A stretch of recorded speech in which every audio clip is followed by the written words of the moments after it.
बिहार विधानसभा चुनाव को लेकर अब तैयारियां शुरू हो गई हैं। चुनाव आयोग की टीम भी लगातार दौरा कर रही है और तैयारियों को लेकर विचार विमर्श हो रहा है। अपने अपने तरीके से पार्टियां भी अब तैयारियों में लगी हुई हैं और अलग अलग दल भी सामने आ रहे हैं। इन सब के बीच बिहार विधानसभा की एक एक सीटों को हम बारीकी से खंगाल रहे हैं, उन पर बारीकी से नजर बना रहे हैं कि उस सीटों का मिजाज क्या रहा है और इस बार के समीकरण क्या इशारा करते हैं। हमारे साथ वरिष्ठ सहयोगी राकेश रंजन जुड़े हुए हैं। तो शुरुआत करते हैं। अभी जिस सीट पर हम चर्चा करेंगे वो है गोह विधानसभा। अब ये गोह विधानसभा क्यों खास है? औरंगाबाद जिले में ये विधानसभा की सीट आती है और लोकसभा काराकाट में है। फिलहाल तो राजद का कब्जा है, लेकिन इस बार ये सीट क्या बेहद खास बन रही है? क्या ये सीट वीआईपी सीट हो रही है या इस पर माथापच्ची चल रही है? समीकरण क्या कहते हैं? रंजन जी, अगर गोह को स्कैन करते हैं तो कितनी खास ये सीट इस बार लग रही है? इतिहास क्या रहे इस सीट के? गोह विधानसभा की सीट हमेशा से खास रही है और इस बार भी इसे आप खास की कैटेगरी में ही रख सकती हैं। अगर गोह विधानसभा के इतिहास में हम जाएं तो इसे हम अलग अलग समयावधि में बांटकर जो है वो रख सकते हैं।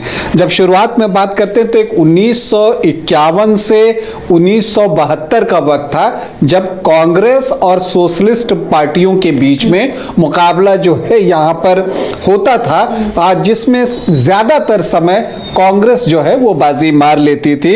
और अगर आप वहां पर देखें तो कांग्रेस को वहां पर बढ़त आपको दिखेगी थोड़ी सी, लेकिन सोशलिस्ट पार्टियां भी एक मुकाबला करती थी। जो 5 चुनाव उस दौरान हुए उसमें 3 में जो है कांग्रेस सफल रही, 2 बार सोशलिस्ट पार्टियां जीत हासिल करने में कामयाब हुई। उसके बाद जो दूसरा समयावधि है वो है 1977 से 1995 का कालखंड। ये वो वक्त था जब वामपंथ जो है वो इस इलाके में अपना प्रभाव छोड़ने में सफल रहा था और जो सोशलिस्ट पार्टियां हैं और जो कांग्रेस पार्टी है वो सीपीआई से मुकाबला करते हुए दिखती थी। तो ऐसी परिस्थिति में एक ट्रायंगुलर फाइट जो है वो हो जाती थी और इसमें ज्यादातर अवसरों पर सीपीआई को जो है वो सफलता यहां पर मिली है। जो 5 चुनाव इस दौरान हुए उसमें 4 बार सीपीआई चुनाव जीतने में सफल रहे। और जो तीसरा कालखंड है वो साल 2000 से शुरू होता है जो अभी तक चल रहा है और इस समय जो है मुकाबला मुख्यतः जो समाजवादी सोच वाली पार्टियां हैं उन्हीं के बीच जो है हुआ और इसमें जो है ज्यादातर जीत जो है जेडीयू के हाथ लगी। हालांकि इन सब के बीच 2015 में गोह में पहली बार कमल खिला तो 2020 में गोह में पहली बार लालटेन भी जल गया। तो अब इस बार एक दिलचस्प मुकाबला यहां पर होने वाला है। यहां के जातीय समीकरण दिलचस्प हैं और इसके साथ ही अगर आप इसे देखें जातीय समीकरण के आधार पर तो वहां पर भी आपको कुछ चीजें परिलक्षित होती हैं। जब आप इस सीट को स्कैन कीजिएगा तो जो पहले 25 साल थे वहां पर गोह में ज्यादातर राजपूत विधायक बने, राजपूत जाति से जो उम्मीदवार होते थे वो विधायक बने। 1977 में जब नए परिसीमन के बाद 1977 में चुनाव हुआ तो उस समय जो है जो मुकाबला है वो यादव जाति के उम्मीदवार और भूमिहार जाति के उम्मीदवार के बीच होने लगा और कभी यादव जाति से उम्मीदवार जीत जाते थे, कभी भूमिहार जाति से उम्मीदवार जीत जाते थे और यही ट्रेंड अभी भी चल रहा है। अगर गोह विधानसभा में आप देखिए तो ज्यादातर अवसरों पर भूमिहार कैंडिडेट के खिलाफ यादव जाति के जो कैंडिडेट होते हैं उन्हें ही पार्टियां मुकाबला में लेकर आती हैं और उन्हीं दोनों के बीच जो है वो मुकाबला होता है। तो ये सारी चीजें गोह में हमें स्कैन करने के बाद दिखती हैं। कुल 16 चुनाव अब तक गोह में हुए हैं जिसमें कांग्रेस को 4 बार सफलता मिली है तो सीपीआई ने भी 4 बार ही सफलता हासिल की है। जेडीयू 3 अवसरों पर गोह को जीतने में सफल रहा है तो बीजेपी, आरजेडी, समता पार्टी, एसएसपी और सोशलिस्ट पार्टी को एक एक बार जो है वो सफलता मिली है। रणविजय कुमार, यहां से जब हम ज्यादा जीतने वाले लोगों की बात करते हैं तो रणविजय कुमार 3 बार जीते, मुनीश्वर नाथ सिंह 3 बार जीते, लेकिन सबसे ज्यादा बार कौन जीते? सबसे ज्यादा बार जीते राम शरण यादव। वो 4 बार इस सीट का प्रतिनिधित्व करने में सफल रहे। अब अगर हम गोह विधानसभा में आखिरी 3 चुनावों की बात करें कि वहां मुकाबला कैसे हुआ है, तो गोह में हम ये भी देखते हैं कि जब गठबंधन में पार्टियां बदलती हैं तो उसका भी असर दिखता है। ये भी हम देखते हैं गोह विधानसभा के चुनावों में, आखिरी 3 चुनावों में, कि यहां पर ट्रायंगुलर या मल्टी कॉर्नर फाइट जो है वो हुआ करती है और उसका परिणाम पर असर भी पड़ता है। अगर हम 2010 की बात करें तो यहां आरजेडी से राम अयोध्या प्रसाद यादव जो हैं वो चुनावी मैदान में थे और जो जेडीयू से प्रत्याशी थे वो उस समय सिटिंग विधायक थे डॉक्टर रणविजय कुमार, जो 2005 में दोनों चुनाव जीतने में सफल रहे थे, तो वो जेडीयू से यहां पर प्रत्याशी थे। तो कांग्रेस ने कोकब कादरी को यहां से चुनावी मैदान में उतारा था और सीपीआई से सुरेश प्रसाद यादव चुनाव लड़ रहे थे। तो इस क्वाड्रेंगुलर फाइट में अगर आप देखें तो जीत हाथ लगी डॉक्टर रणविजय कुमार के और उन्होंने जो है 47,378 वोट लाए, 39.47%, और राम अयोध्या प्रसाद यादव जो कि आरजेडी से प्रत्याशी थे उनको आए 46,684 वोट, मतलब कि 38.89% वोट। तो बहुत ही क्लोज फाइट थी दोनों के बीच में। और काम किसने खराब किया था? तो देखिए, कांग्रेस के कोकब कादरी जो हैं वो 8,418 वोट लेकर आ गए थे, 7% वोट। तो वो नुकसान यहां पर आरजेडी को हुआ। और यहां पर सीपीआई के सुरेश प्रसाद यादव उम्मीदवार थे, उनको भी 3,407 वोट आए थे। तो इस वजह से राम अयोध्या प्रसाद यादव को हार का सामना करना पड़ा और डॉक्टर रणविजय कुमार यहां से एक क्लोज फाइट में सिर्फ 694 वोट से चुनाव जीत गए। ये उनके लिए जीत की हैट्रिक थी। इसके बाद 2015 आता है, महागठबंधन बन चुका था, जेडीयू आरजेडी कांग्रेस एक साथ चुनाव लड़ रहे थे। तो दूसरी तरफ बीजेपी ने यहां से अपना प्रत्याशी उतारा, सीपीआई ने भी अपना प्रत्याशी यहां पर दे दिया और बसपा के भी प्रत्याशी थे। फिर से एक क्वाड्रेंगुलर फाइट, चतुष्कोणीय मुकाबला यहां पर हुआ। जेडीयू से डॉक्टर रणविजय कुमार जो कि सिटिंग एमएलए थे, उनको टिकट मिला। तो बीजेपी ने मनोज कुमार को यहां से चुनावी मैदान में उतारा। और दिलचस्प यह था कि ये दोनों ही प्रत्याशी, जो मुख्य प्रत्याशी थे, वो एक ही जाति से थे, भूमिहार जाति से आते थे। सीपीआई ने सुरेश प्रसाद यादव को चुनावी मैदान में उतारा, तो बीएसपी से अक्षय कुमार चुनाव लड़ रहे थे। यहां पर जेडीयू के डॉक्टर रणविजय कुमार को 45,943 वोट आए, मतलब 30.03% वोट। और जो मनोज कुमार थे बीजेपी के, उनको मिले यहां पर आपको 35.05% वोट, मतलब कि 53,615 वोट। और यहां पर जो सीपीआई के सुरेश प्रसाद यादव थे, उनको 18,951, मतलब 12.39% वोट। और अक्षय कुमार बीएसपी के वो 6,743 वोट लेकर आते हैं, 4.41% वोट।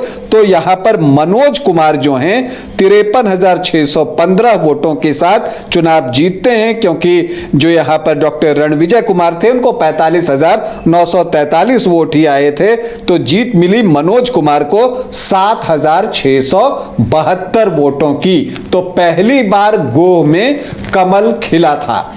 इसके बाद 2020 का चुनाव आता है, फिर से जो पार्टियां हैं वो वापस लौट आती हैं। जेडीयू एनडीए फोल्डर में आ चुका था, तो आरजेडी सीपीआई के साथ जो है वो एक गठबंधन बना चुकी थी। तो यहां पर क्या होता है कि आरजेडी के प्रत्याशी उतरते हैं भीम कुमार सिंह, यादव जाति से हैं, बारूण के प्रतिष्ठित यादव परिवार से इनका जो है संबंध है, वो वहीं को बिलोंग करते हैं। और बीजेपी ने जो है मनोज कुमार को ही चुनावी मैदान में उतारा जो कि सिटिंग विधायक थे। लेकिन रणविजय कुमार जो है वो भी चुनावी मैदान में उतर जाते हैं यहां पर आरएलएसपी के टिकट पर। और यहां पर जो है चूंकि दोनों एक ही जाति से थे तो जो भूमिहार वोट थे और जो सामान्य जाति के वोट थे उसमें बंटवारा हुआ और जिसका लाभ जो है भीम कुमार सिंह को मिला। उनको 81,410 वोट आए थे, 44.1%। और जो मनोज कुमार हैं उनको 45,792 मतलब 24.8%। और डॉक्टर रणविजय कुमार को आए 44,050 मतलब 23.8% वोट। और भीम कुमार सिंह 35,618 वोटों से ये चुनाव जीत जाते हैं और पहली बार गोह में लालटेन जो है वो जलाते हैं भीम कुमार सिंह। हालांकि अगर आप मनोज कुमार और डॉक्टर रणविजय के वोटों को जोड़ दीजिए तो वो जितने की हार हुई थी उससे ज्यादा वोट हो जाते हैं। रणविजय तीसरे स्थान पर थे, उनको 44,050 वोट मिले थे। तो जीत हार का मार्जिन 35,618 का ही था। और यही चीज दिलचस्प हुआ जब काराकाट लोकसभा का चुनाव हुआ और उपेंद्र कुशवाहा खुद यहां से चुनाव लड़ रहे थे। तो उस वक्त भी एग्जैक्टली एनडीए के साथ यही हुआ। उपेंद्र कुशवाहा आरएलएम के टिकट पर एनडीए प्रत्याशी थे तो पवन सिंह यहां से निर्दलीय चुनाव लड़ गए थे और राजा राम सिंह कुशवाहा जो हैं वो 23,000 की लीड लेकर गए, जबकि पवन सिंह जो तीसरे स्थान पर रहे थे उनको लगभग 33,000 वोट आए। तो वो इस बार गोह में एनडीए के सामने जो सबसे बड़ी चुनौती है वो ये है कि वो एकजुटता के साथ चुनाव लड़ते हैं या नहीं। क्योंकि देखिए इस सीट पर आरएलएम दावा करेगा, उपेंद्र कुशवाहा की पार्टी आरएलएम को भी कुछ सीटें चाहिए लड़ने के लिए, तो उसमें से एक सीट गोह जरूर है और यहां पर डॉक्टर रणविजय कुमार ही उनके प्रत्याशी होंगे अगर आरएलएम को यह सीट जाती है। वैसे अगर आरएलएम को यह सीट नहीं जाएगी तब भी जो है डॉक्टर रणविजय प्रत्याशी होंगे, भले वो किसी और पार्टी से हों, निर्दलीय हों, लेकिन वो चुनाव लड़ेंगे ये मानकर चलिए। और ये सुनने में आ रहा है कि मनोज कुमार को जो है किसी दूसरे विधानसभा क्षेत्र में शिफ्ट किया जा सकता है। अरवल की चर्चा होती है क्योंकि वहां पर भी जो भूमिहार वोटर्स हैं उनकी संख्या अच्छी है। तो देखते हैं आगे क्या होता है। तो जो एनडीए से यही दो दावेदार हैं, रणविजय सिंह जो आरएलएम से टिकट का दावा ठोक रहे हैं और बीजेपी से मनोज शर्मा है। ज्यादा संभावना अब मुझे दिखती है कि यहां डॉक्टर रणविजय, चूंकि उनकी एक पैठ भी है इस क्षेत्र में, तो उनको जो है और उपेंद्र कुशवाहा को आपको संतुष्ट भी करना है कुछ सीटें देकर, तो वो विधानसभा क्षेत्र हो सकती है आरजेडी से भीम यादव ही चुनावी मैदान में होंगे। समीकरण किसे फेवर करते हुए यहां पर दिख रहे हैं? देखिए समीकरण अगर आप देखिए तो वो भी यहां का बहुत दिलचस्प है। यहां पर जो एससी वोटर्स हैं, अनुसूचित जाति के जो वोटर्स हैं, उनकी संख्या ज्यादा है, 20.72%, मतलब लगभग 21% जो है अनुसूचित जाति के वोटर्स हैं। जो मुस्लिम वोटर्स हैं वो 8.4% हैं और यादव जो हैं 18 से 20, कोई उसे 21-22% तक कहते हैं। तो ये अगर आप जोड़िए तो ये 29-30, कुछ लोग इसे 32% तक माई का इक्वेशन लेकर जाते हैं, मुस्लिम प्लस यादव। अब अगर आप यहां पर सामान्य जाति में आइए तो यहां राजपूत वोटर्स की संख्या ठीक है, भूमिहार यहां पर लगातार जो है विधायक बने हैं, यादव और भूमिहार के बीच में ही जो है 1977 के बाद विधायक बनने का सिलसिला चल रहा है, तो उनकी संख्या अच्छी है। ब्राह्मण थोड़े कम हैं, लेकिन फिर भी एक अंदाज लगाइए तो जो राजपूत हैं वो लगभग 8.5 से 9%, ये अनुमान ही है, इतने के आसपास होंगे। और भूमिहार मुझे लगता है कि 9 से 10% होंगे, कुछ लोग इसे 12% तक भी मानते हैं। और ब्राह्मण जो हैं वो 2% हैं। तो जो सामान्य जाति के वोटर्स हैं वो 20-22-23% के आसपास हैं। जो कोयरी कुर्मी हैं वो 5 से 6% इस विधानसभा में हैं। और वैश्य जाति के वर्ग, वैश्य वर्ग के जो वोटर्स हैं यहां पर, उनकी संख्या अच्छी है, 9 से 9.5%।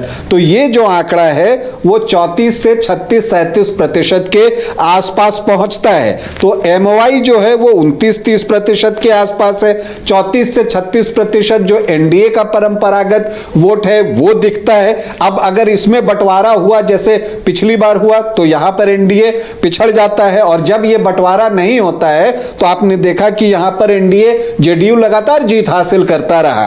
तो ये एक महत्वपूर्ण चीज है। तो ऐसी परिस्थिति में जो अनुसूचित जाति के वोटर्स हैं जो कि 20.72% हैं, और इसके अलावा जो अन्य पिछड़ी जातियां और अति पिछड़ी जातियां हैं उनकी संख्या बहुत अच्छी है। जो आपको अति पिछड़ी जातियां और पिछड़ी जातियों की हम बात कर रहे हैं, विश्वकर्मा समाज, राजवंशी, प्रजापति, चौहान, इनकी संख्या यहां पर जो है वो अच्छी है। तो वो किनकी तरफ शिफ्ट होते हैं, उनको कौन अपनी तरफ आकर्षित कर पाता है और वो किसको वोट करते हैं, इस पर जो है परिणाम बहुत कुछ निर्भर करेगा। हालांकि भीम कुमार सिंह ने पिछली बार आरजेडी की तरफ से अच्छा चुनाव लड़ा था और 44.1% वोट, कम नहीं होते, उतने वोट लाए थे। तो अगर एनडीए लड़ता है एक तरफ पूरी एकता के साथ और सामने आरजेडी हो पूरी एकता के साथ, तो बिल्कुल कांटे का मुकाबला, नेक टू नेक फाइट जो है वो आपको देखने को मिलेगा, जिसमें जीत किसी की भी हो सकती है।